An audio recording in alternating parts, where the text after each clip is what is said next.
ஊடக நண்பர்களுக்கு முதல்ல என்னுடைய வணக்கத்தை தெரிவிச்சுக்கிறேன். இன்னைக்கு சட்டமன்றத்தில் மாண்பு முதலமைச்சர் அவர்கள் அவருடைய பதிலுரையை சரியா ஒரு 9:30 மணிக்கு ஆரம்பித்தார். அவர் பேசுறதெல்லாம் நாங்கள் கொஞ்சம் அமைதியாக கேட்டுக்கிட்டு தான் இருக்கிறோம். வழக்கம் போல் பிரச்சாரங்களில் பேசுகிற மாதிரி இந்த சினிமா பாணியில் தன்னுடைய ரெடி செய்யப்பட்ட அந்த டயலாக் தான் பேசிக்கிட்டு இருந்தார். அதன் பிறகு சில தவறான தகவல்களை உண்மைக்கு மாறான தகவல்களை அவையில் பதிய வைக்கிறதுக்கான அந்த வேலையை ஆரம்பித்தார். உடனே நானும் நம்முடைய சட்டமன்ற உறுப்பினர் என்னுடைய எதிர்ப்பை தெரிவித்தோம். பாயிண்ட் ஆஃப் ஆர்டரில் எனக்கு பேசுவதற்கு அனுமதி அளிக்க வேண்டும்னு கேட்டேன். பாயிண்ட் ஆஃப் ஆர்டருங்கிறது அவர் சொல்கிற ஒரு விஷயம் தப்பு, ஆதாரமே தான் பேசக்கூடாது அப்படிங்கிறதுக்கு சொல்கிறதுக்கு தான் பாயிண்ட் ஆஃப் ஆர்டர். ஆனால் சபாநாயகர் எங்களை அனுமதிக்கல. நேற்று நான் பேசும்போது, எதிர்க்கட்சி தலைவராக நான் பேசும்போது பல அமைச்சர்கள் குறுக்கிட்டு பேசினாங்க. முதலமைச்சர்கிட்ட கேள்வி கேட்டாலும் முதலமைச்சர் நேற்று எந்த பதிலும் சொல்லவே இல்லை. ஆனால் பல அமைச்சர்கள் எந்திரிச்சு பல முறை குறுக்கிட்டு பேசினாங்க. சொன்னதையே திருப்பி பேசினாங்க. ஒரு அமைச்சர் நாங்கள் பேசி முடித்து வீட்டுக்கு போன சபாநாயகர் அவை நேரம் முடிஞ்சிடுச்சு அப்படின்னு சொன்னதுக்கப்புறம் நாங்களாம் கிளம்பி வீட்டுக்கு போயிட்டோம். அது வரைக்கும் வீட்டுக்கு போய் சேர்ந்த வரைக்கும் இன்னொரு அமைச்சர் அதுக்கு விளக்கம் கொடுத்துட்டு இருந்தார், பதில் சொல்லிட்டு இருந்தார். அதெல்லாம் நேற்று நாங்கள் வீட்டுக்கு போய் தான் நாங்களே தொலைக்காட்சி மூலமாக பார்த்தோம். இப்போ நான் நேற்று பேசும்போது பல அமைச்சர்கள் குறுக்கிட்டு பேசுகிறதெல்லாம் நீங்கள் பார்த்துருப்பீங்க. ஆனால் இன்றைக்கி முதலமைச்சர் ஒரு உண்மைக்கு புறமான விஷயத்த சொல்லும்போது அதை மறுத்து பேசுவதற்கு என்ன ஆதாரத்தோடு பேசுகிறீங்க அப்படின்னு கேட்ட ஒரு விஷயத்த முதலமைச்சர் சொல்லும்போது அது லிமிட் தாண்டி போகும்போது நான் எந்திரிச்சு எந்த ஆதாரத்தில் முதலமைச்சர் பேசினார், ஆதாரம் தான் கொடுங்க அப்படின்னேன். எந்த ஆதாரமும் கொடுக்கல. ஆனால் சபாநாயகர் முதலமைச்சர் மீண்டும் பேசுவார் அப்படின்னு அனுமதிச்சார். முதலமைச்சர் இன்னைக்கு ஒரு ஸ்கிரிப்ட் எடுத்துகிட்டு வந்திருக்காரு. அந்த ஸ்கிரிப்டை அவர் பேசி முடிக்கிற வரைக்கும் நான் யாருக்கும் பதில் சொல்ல மாட்டேன் அப்படிங்கிற தோணியில் அந்த டைலாக், அந்த ஃபுல் டைலாக், அந்த சீனோட டைலாக் பேசி முடிக்கிற வரைக்கும் யாரும் கட் சொல்லக்கூடாது அப்படிங்கிற மைண்ட் செட்லேயே ஒரு ஷூட்டிங் போனால் எப்படி இருப்பாரோ அதே மாதிரி இன்றைக்கி சட்டமன்றத்தை ஒரு ஷூட்டிங் ஸ்பாட்டாக அவர் இன்றைக்கி மாற்றி காட்டியிருக்கிறாரு. நேற்று நான் அவ்வளோ கேள்வி கேட்டேன். அப்போ ஒரு விட எதிர்த்து வாய் திறக்காத முதலமைச்சர் இன்றைக்கி ஃபுல் டைலாக்கையும் ஒப்பிச்சு வந்துட்டு இன்றைக்கி அதை முழுசாக பேசியிருக்கிறாரு. தொடர்ந்து நீங்களும் ஊடகங்களும் செய்தியாளர்களும் அவர்கிட்ட கேள்வி கேட்க எவ்வளவோ முயற்சிகள் எடுத்துக்கிட்டு இருக்கீங்க. உங்களுக்கும் பதில் சொல்ல மாட்டேங்கிறாரு, அசம்பிளியில் எங்களுக்கும் பதில் சொல்ல மாட்டேங்கிறாரு. ஒரு முதலமைச்சராக நாங்கள் அவர்கிட்ட எதிர்பார்க்கிறது, நாங்கள் கேள்விகளுக்கு மக்களுடைய கேள்வியை தான் நாங்கள் கேட்குறோம். மக்களுடைய கேள்விகளுக்கு ஒரு முதலமைச்சர் பொறுப்பாக பதிலளிக்க வேண்டும். இதுதான் நாங்கள் எதிர்பார்ப்பது, மக்களும் அவர்கிட்ட எதிர்பார்ப்பது. ஆனால் இது எல்லாத்துக்கும் மேலே என்ன நடந்தாலும் திமுக மேலே பழி போடுறதையே ஒரு பழக்கமாக இந்த அரசு வச்சிருக்கு. அதனால தான் ஊடகங்கள் மூலமாக நான் முதலமைச்சரை கேட்டுக்கொள்வது, நேற்று நான் பல கேள்விகளை வச்சுருந்தேன். சிலவற்றை மட்டும் இங்கே இன்னும் கேட்க விரும்புகிறேன். ஆளுநர் சட்டசபைக்கு வரும்போது, இதுதான் மரபு மீறப்பட்டிருக்கு. ஆளுநர் சட்டசபைக்கு வரும்போது ஆரம்பத்தில் தமிழ்தாய் வாழ்த்தும், முதல்ல தமிழ்தாய் வாழ்த்தும், இறுதியாக நிகழ்ச்சி முடியும் போது இறுதியாக தேசிய கீதமும் பாடுவது தான் வழக்கம். ஆனால் இந்த முறை ஆளுநர் வரும்போது மரபு மீறப்பட்டு 2 முறை ஏன் தேசிய கீதம் பாடப்பட்டது அப்படின்னு கேள்வி கேட்டேன். இதில் என்ன தப்புன்னு என்ன கேட்டாங்க. நான் சொன்னேன், தப்பு கிடையாது தான், வாழ்த்துக்கள், தமிழ்தாய் முதல்ல பாடிட்டீங்க. ஆனால் தேசிய கீதம் 2 முறை பாடப்பட்டது தப்பு. தமிழ்தாயை 2 முறையோ 3 முறையோ நீங்கள் ஒழிக்க வைக்க வேண்டியதானே அப்படின்னு நான் கேள்வி கேட்டேன். அதுக்கு பதில் சொல்லணும். இதுக்கு என்ன விதமான காம்ப்ரமைஸ் அடைஞ்சிருக்கீங்க நீங்களும் ஆளுநரும் அப்படின்னு கேள்வி கேட்டேன். அதற்கு எந்த விதமான ஒரு பதிலும் கிடையாது. அது என்ன சொல்லியிருக்காருன்னா, கலைஞருடைய படத்திறப்புக்கு பிரசிடென்ட் வந்தார், அப்போ நீங்கள் போட்டிங்க அப்படின்றாரு. ஒரு முதலமைச்சருக்கு இந்த புரோட்டோகால் கூட தெரியாமல் இருக்கிறது ரொம்ப வருத்தத்திற்குரிய ஒரு விஷயம். பிரசிடென்ட் வரும்போது பிரசிடென்ட்டுக்குன்னு ஒரு புரோட்டோகால் இருக்குது. ஆனால் ஆளுநருக்கு அப்படிலாம் கிடையாது. பிரசிடென்ட்டுக்குன்னு ஒரு புரோட்டோகால் இருக்குது. அந்த புரோட்டோகால் படி தான் அன்றைக்கு அந்த தேசிய கீதம் அன்னைக்கு பாடப்பட்டது. அதே மாதிரி நான் முதல்வன் திட்டம் கிட்டத்தட்ட 41 லட்சம் மாணவர்கள் பயன்பெற்றிருக்கிறாங்க. பல சாதனைகள் செஞ்சுருக்கிறாங்க. அந்த திட்டத்தை ஏன் முடக்கியிருக்கீங்க அப்படின்னு நான் கேட்ட கேள்விக்கு கண்ணாபின்னான்னு இஷ்டத்துக்கு ஒரு ஆதாரம் இல்லாமல், முறையான பதில் இல்லாமல் என்னென்னமோ குற்றச்சாட்டுகள்லாம் வைக்கிறாங்க. மின்வெட்டு தொடர்பாக கேட்கப்பட்ட கேள்விகளுக்கெல்லாம் மீண்டும் அதான் அவகாசம் கேட்குறாங்க.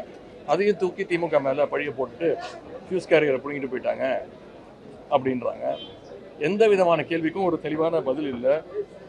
பயிர்க்கடன் தள்ளுபடி விவசாய போராட்டம் பற்றி கேட்டதுக்கு விவசாயிகள் எல்லாம் திராவிட முன்னேற்ற கழகம் தூண்டிவிட்டு போராட்டத்தில் ஈடுபட சொல்கிறாங்க அப்படின்னு விவசாயிகளுடைய போராட்டத்தை முழுமையாக கொச்சப்படுத்தியிருக்கிறாரு முதலமைச்சர் அவர்கள். இன்றைக்கி கூட திருவள்ளூரில் காலைல தொலைக்காட்சியில் பார்த்தா திருவள்ளூரில் விவசாயிகள் போராட்டம் பண்ணிட்டு இருக்காங்க. ஏன் இந்த விவசாயிகள் போராட்டத்தை திமுக தான் தூண்டி விடுதுன்னு விவசாயிகளை நம்முடைய முதலமைச்சர் அவர்கள் மிகவும் கேவலமாக கொச்சைப்படுத்தி கொண்டிருக்கிறார்.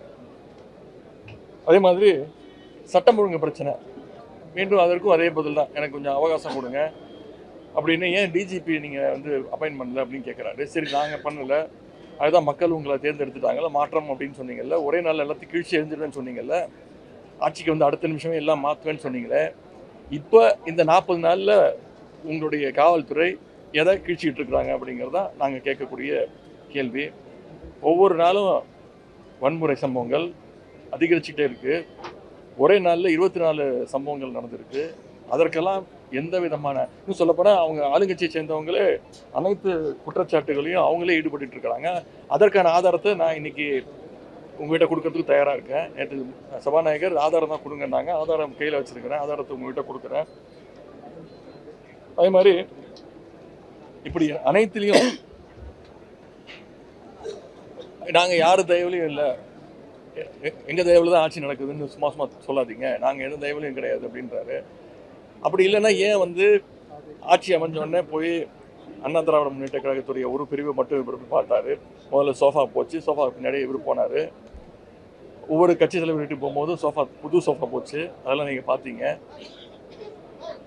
இப்போ அண்ணா திராவிட முன்னேற்ற கழகத்துடைய ஆட்சி அமைஞ்சதுலேருந்து இன்னைக்கு வரைக்கும் ஒவ்வொரு சட்டமன்ற உறுப்பினரை, அதுவும் அங்கே கட்சி அலுவலகத்தில் கூட கிடையாது, இங்கே சட்டமன்ற வளாகத்திலேயே போய் அமைச்சருடைய அறைகளே போய் கட்சியில் போய் சேர்ந்துட்டு இருக்கிறாங்க. இவங்க அமைச்சர் சட்டமன்ற உறுப்பினர்கள் ராஜினாமா பண்ணிட்டு மேலே அமைச்சரோட ரூம்லேயே போய் கட்சியில் சேர்ந்துக்கிறாங்க.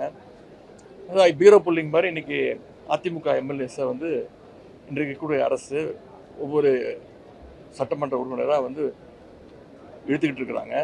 இதற்கெல்லாம் இதெல்லாம் கேட்டதுக்கு தான் எந்த விதமான பதிலும் இல்லாமல், ஒரு ஷூட்டிங் ஸ்பாட்டுக்கு ஒருத்தர் வந்தால் எப்படி இருப்பாரோ, டயலாகை ஃபுல்லாக மகப் பண்ணிட்டு வந்து எப்படி பேசி நடிச்சு போவாரோ, அது மாதிரி இன்னைக்கு முதலமைச்சருடைய இந்த உரை அமைஞ்சிருக்குன்னு சொல்லிக்க விரும்புகிறேன்.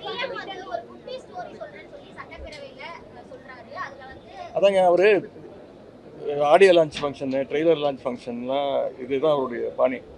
அதை தான் இங்கேயும் அவர் கடைப்பிடிக்கிறாரு. சொல்லப்போனால் சட்டமன்றத்தை வந்து கிட்டத்தட்ட ஒரு சினிமா தேட்டர் மாதிரி ஆக்கிட்டாங்க. இன்றைக்கி விசில்லாம் அடிக்க ஆரம்பிச்சிட்டாங்க. இதெல்லாம் வந்து சபையே பார்க்காதது, விசில் அடிக்க ஆரம்பிச்சிட்டாங்க. இன்னும் ஒரு மினிஸ்டர்லாம் டான்ஸ்லாம் கொஞ்ச நேரத்தில் ஆட ஆரம்பிச்சிருவாருன்னு நினைக்கிறேன். பாட்டெல்லாம் போட்டு ஐட்டம் சாங்லாம் போடுவாங்கன்னு நினைக்கிறேன்.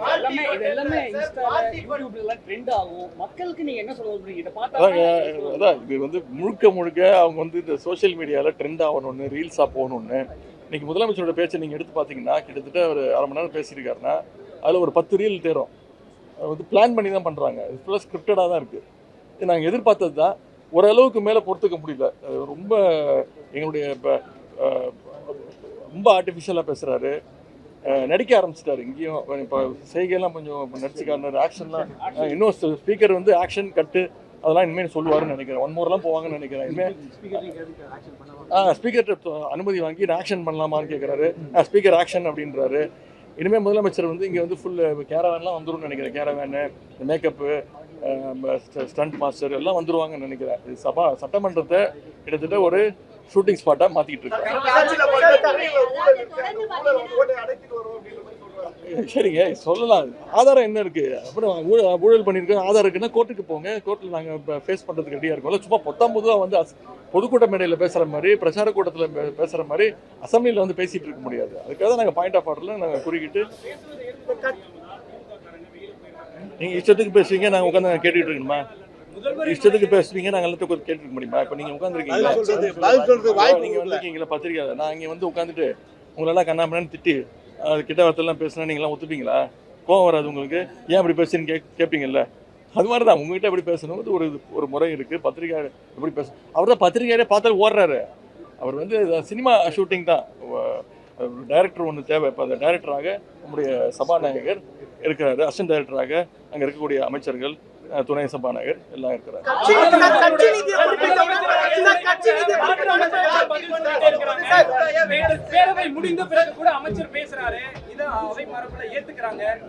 ஒரு படத்துல நானும் தான் நாங்களாம் பேசி முடிச்சுட்டு சபாநாயகர் வந்து அவை நேரம் முடிஞ்சிருச்சு அப்படின்னு சொல்லிட்டாரு. ஆனால் முடிஞ்சு போச்சு, எல்லாம் கிளம்பணும்.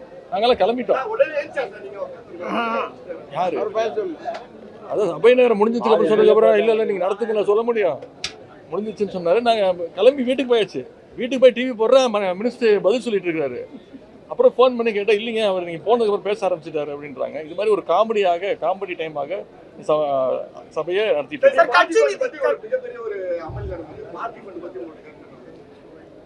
எந்த பார்ட்டி யார் யாருக்கு கொடுத்தாங்க, ஏதாவது ஒரு ஆதாரம் இருக்கா?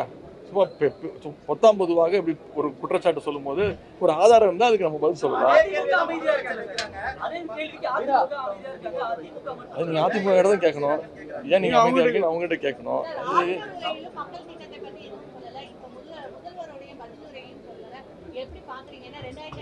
இது ஒரு சினிமா ஷூட்டிங் தாங்க உள்ள நடந்துக்குது. அவர் வந்து 2 நாளாக 3 நாளாக ஃபுல்லாக ரிஹர்சல் பண்ணிட்டு வந்திருக்கிறாரு. ஆக்ஷன் ஒன்று ஃபுல்லாக நடிச்சு காட்டிட்டாரு.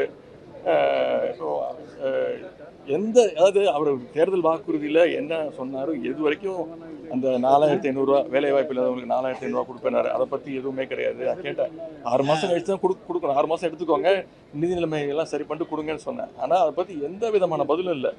அதை பற்றி இல்லை. மகளிர் உரிமை தொகை 2500 தரனாரு, அதை பற்றி இல்லை.